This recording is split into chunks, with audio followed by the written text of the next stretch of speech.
na mara nyingi hata nikimsimulia mtu kwa kawaida huaga pengine inamfurahisha mtu mwingine anakwambia you know labda andika kitabu, siku moja tengeneza movie, tengeneza documentary.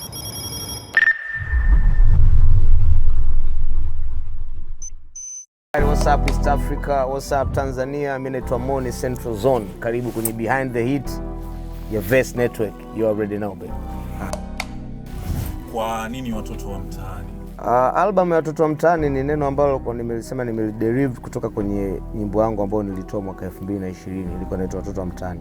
Ni nyimbo ambayo ilikuwa na ujumbe mkubwa sana ambao nahisi ilikuwa naweza kusema ina comprise vitu vingi, ikielezea uhalisia wa kijana wa kitaani ambaye anaenda shule, anaiko mtaani, anahangaika kutaka kubadilisha maisha yake. Ile nyimbo ilibeba ujumbe mkubwa na ilikuwa ilinibadilishia numbers kiukubwa kwenye digital platform zangu. Na naweza kusema ni nyimbo ambayo najuta kuitoaga kipindi kile kwa sababu nahisi ingekuwa nyimbo ambayo ingekuja kunifaa mbele. Base ya ile nyimbo ilivyotengeneza, nikawa nasema hii title ni kubwa sana kiasi kwamba nitakuja kuitumia hii title, maana nahisi kuna vitu vingi sana ambavyo naweza nikavielezea ndani kwa kutumia hilo neno. Kama vile ambavyo neno mazengo au maneno mengine ambayo labda mtu atasema labda street nini, umeelewa, lakini kwa watoto wa mtaani nahisi ina vitu vingi humu ndani. Umeelewa? Kusema tu mtoto wa mtaani sio kwamba yule mtoto tu anayelala nje, hapana.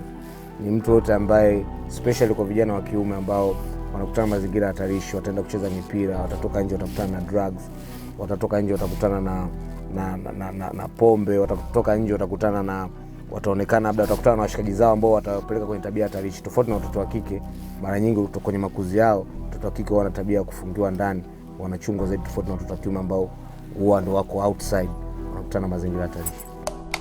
Watoto wa mtaani ni umeimba uhalisia wa maisha yako kwa asilimia ngapi? Kusema kweli asilimia 100 ya album ni uhalisia. Uhalisia asilimia 100 kwa sababu gani? Ina reflect kuanzia ambavyo mimi ninavyofungua na kuonesha story yangu, kwa sababu mimi ndio mtu ambaye nasimulia hiyo story. Nikisimulia story yangu naanza kuonesha nilipotokea, sababu mimi ni moja watu ambao wanaweza kusema nimekutana na changamoto, umeelewa? Na mara nyingi hata nikimsimulia mtu kwa kawaida huaga pengine inamfurahisha mtu mwingine anakwambia you know labda andika kitabu, siku moja tengeneza movie, tengeneza documentary. Kwa hiyo wakati mtu ananiambia mambo ya movie na documentary, nilikuwa naona mimi kama artist bado sijawahi kutoa album. Kwa nikisa album ita express zaidi kupata story yangu, story ya watu wangu wa karibu, vitu nilivyojifunza kwa watu wangu wa karibu na kwa watu wa mbali. Umeelewa? Mimi nimesoma pia shule nyingi, umeelewa? Kwa hiyo the whole experience ambayo nimeanza toka ninapozaliwa mpaka naingia kwenye mainstream, mpaka nakuja kuwa na family na nini, mpaka najitegemea naishi maisha yangu, that's the experience ambayo nimejaribu kuifupisha na kuelezea vitu ambavyo ni muhimu kwenye watoto wa mtaani. Kwenye Juni 29 unasema kuwa kuna mwaka uliutamani kufix. Ni kwa nini ulitamani kufix ule mwaka? Na story ya familia yangu mimi, ambako kwanza kwa stepfather, nafikiri familia yangu yetu ilianza kukutana na changamoto ambapo stepfather yetu alifariki. Au sio bwana, Mungu amlaze mahali pema, Mzee Songoro Mzugu. Na baada ya stepfather wangu kufariki, nafikiri familia ilitawanyika kwa familia, watoto wa mke mkubwa na wa mke mdogo, mambo ya zamani, mambo ya mirathi, umeelewa, kutokuwa na ufahamu. Unajua zile sometimes unakuwa kuna ile wanasema kuna mobilization za watu, labda wengine wanamchukia mke mdogo, wengine wa mke mkubwa, umeelewa. Kwa hiyo tulikutana na mkanganyiko hivyo ambao ulisababisha tukatengana, umeelewa. Kwa hiyo lakini miaka ilivyokuja kwenda mbeleni, maisha ilivyokuja kuendelea, tulikuja tukaungana tena, family nzima, kaka zetu na sister zetu na sisi ambao tulikuwa huko kwa mke mdogo, umeelewa, kwa mama yetu, tukaja tukaungana baadaye, tukaja tukaishi kwa upendo. Hata kipindi bibi mkubwa wangu anaumwa, kaka zetu walisimama mstari wa mbele kuhakikisha tunapambana kumuguza bibi mkubwa, lakini kwa bahati mbaya Mungu alimchukua. Kwa hiyo ilionyesha ulikuwa kuna mtengano wa familia ambao mimi ndio nilikuwa naanza kupata ufahamu, nilikuwa na miaka kama 3-4. Kwa hiyo kile kitu nilikuwa bado mdogo, lakini nilikuwa kama na experience. Kwa hiyo nikikumbuka nyuma naweza kuona maisha yalikuwa yameenda tu vizuri, lakini ilivyotokea kile kifo cha stepfather yetu ndio kilichosababisha tukatawanyika, japokuwa tulikuja tukaungana mbele. Kwenye Juni 29 pia kuna sehemu unasema kwa ulimbiwa mzazi wako wa kiume ukiwa ni mkubwa. Kuna watu wanakutizama sasa hivi kama ni mtu ambaye mfano. Umeelewa? Hebu share na sisi ilikuwa. Ndio maana nimesema kwamba story inaendelea kwamba nilivyokuja Dom ndo nikaja sasa nikawa introduce kwamba nilikuja kuambiwa baadaye kishakuwa na ufahamu kwamba okay, wewe ulizaliwa hivi na hivi, wewe ulikuwa hivi na hivi, lakini baba yako ni huyu, umeelewa? Kupata sasa kujua ile asili yako kamili, unapokuwa umepata ufahamu kidogo. Ukiwa mtoto unakuwa uelewe. That's why unaona mimi kwenye historia ya muziki na acknowledge my stepfather, kwa sababu nikiwa nakuwa hadi naanza kupata ufahamu nilikuwa nikijua ni baba yangu mzazi, umeelewa? Kwa sababu ya upendo aliokuwa ananionyesha, the way tulivyozaliwa kwenye familia bora, alivyokuwa vitu ambavyo nilikuwa navipata kama mtoto. Kwa hiyo that's why nakwambia natamani kuufix ule mwaka akiwa habari haifariki, kwa sababu nahisi kuna changamoto nyingi Mwenyezi Mungu ametupitisha baada ya stepfather wangu kufariki, umeelewa? Ambaye nilikuja kujua ni stepfather wangu mbeleni. Kwa hiyo it's the part of my story, that's why naona narrate humo, umeelewa? Kwa hiyo ambao na kwa bahati mbaya pia Mwenyezi Mungu akupe vote, unakuwa ukija huku mbele unakujikuta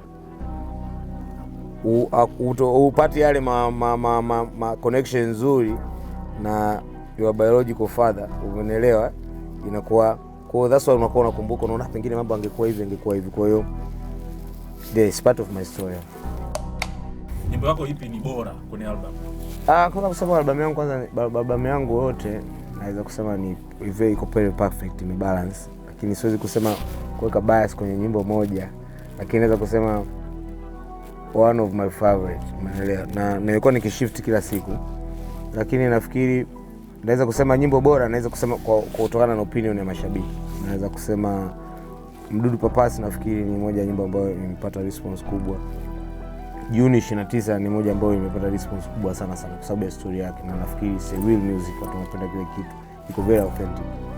Na kwa kutaja hizo nimezitaja nyingi, angalau 3, nafikiri pia na Maisha Yote ni moja ya nyimbo ambayo pia imepata ina ujumbe na ina kitu inaelezea. Kwa hiyo nahisi pia kwa haraka naweza nikasema hizo nyimbo 3 naona kama zina come up vizuri, zina mashabiki ni favorite zao zaidi, umeelewa? Kutokana nikiangalia response. Lakini mimi na nyimbo zangu binafsi ambazo pia nilikuwa nazipenda, kama Tujisikie Vibaya au Kwenye Kona, sababu mimi napenda sana rap ile authentic. Kwa nini kwenye album yako collab ni chache? Kwenye album yangu Watoto Mtaani collab chache kwa sababu kwanza nafikiri wakati tunaandaa hii album ilikuwa ni muda ambao nimemeditate zaidi, nimefanya album asilimia kubwa nimefanya studio kwangu Majengo Sokoni.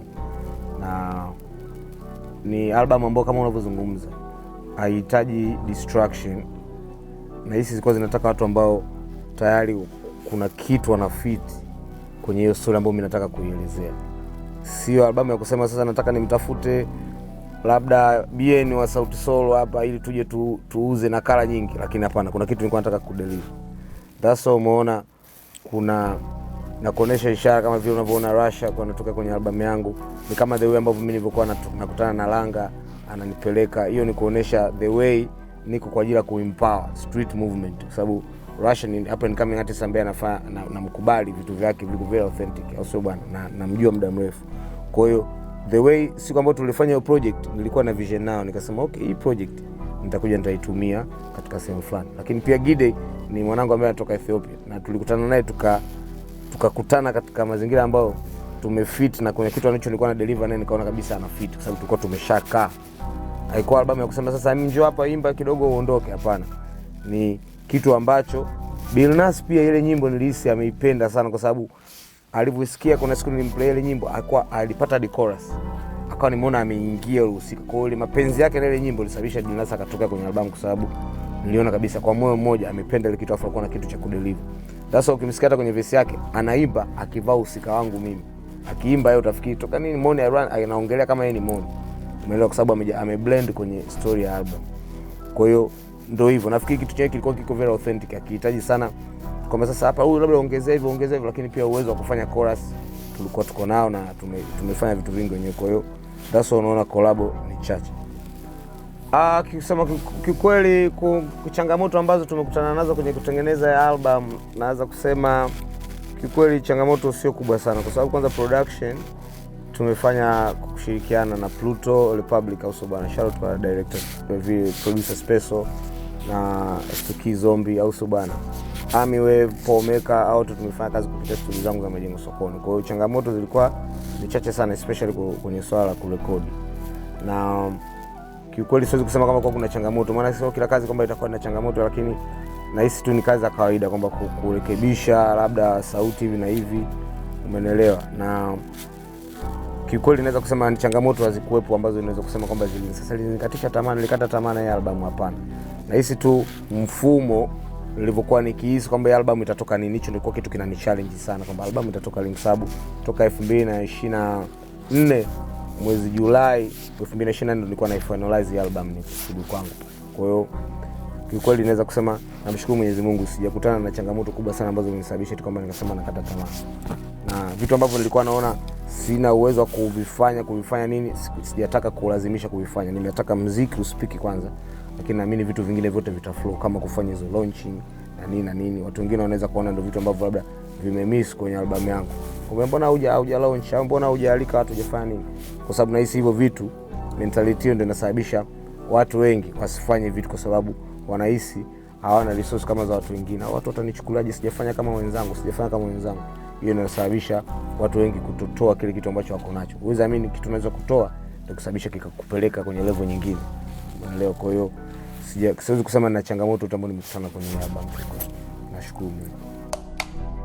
Last but not least, kwanza nashukuru sana maproducer, studio zote ambazo tumeshirikiana nazo kufanya kazi. Namshukuru Gide, namshukuru Bilnas, namshukuru Asha 100 au so bwana, na nashukuru Verse Network kwa sababu tumefanya amazing stuff kuhusiana na acoustic na the way kuweza kuzipresent hizi nyimbo kwenye hizi visualizer zake. Na nashukuru kwa watu wanao support media, everybody, na watu wangu wote ambao wananisupport, Rooftop, Majengo Sokoni, also bwana IM Music, every team, also every staff ambao tunafanya nao kazi. Shout out kwa everybody, na watu waendelee kustream album Watoto wa Mtaani. Inapatikana everywhere, every digital platform na kwenye kila sehemu ambazo muziki tunasikiliza na kustream music. Kwa hiyo shout out to everybody, also bwana, Mungu ibariki Tanzania, Mungu ibariki Afrika, Watoto wa Mtaani.